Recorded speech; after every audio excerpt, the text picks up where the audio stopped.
At narito na nga po ang mga balita sa oras na ito. Nagugutom na. Fare hike petition, aarangkada na. LTFRB sisimula ng sunod-sunod na hearing.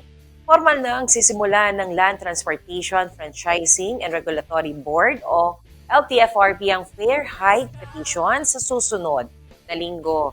Sinabi ni Chairperson Vigor Mendoza II, dalawang pagdinig ang agad isasagawa. Pagkatapos po nito ay magpapatuloy ang lingguhang konsultasyon ng ahensya.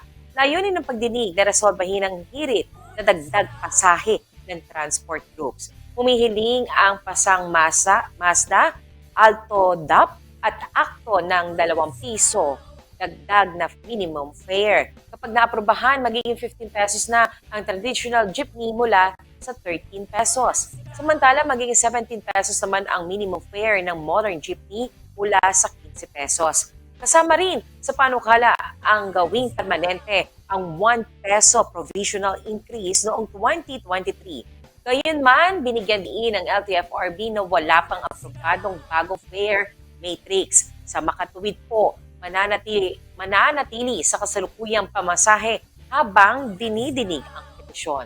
Kinikilala ng ahensya ang tumataas sa presyo ng petrolyo at pyesa.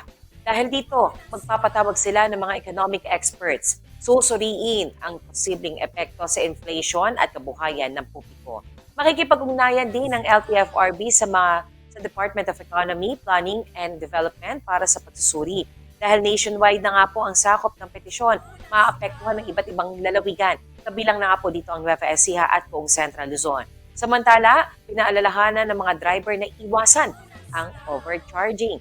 Hinimok din ang publiko na magsumbong po kayo ng anumang paglabag. Sa mga susunod po na linggo, diringgin din ang petisyon ng bus at taxi operators.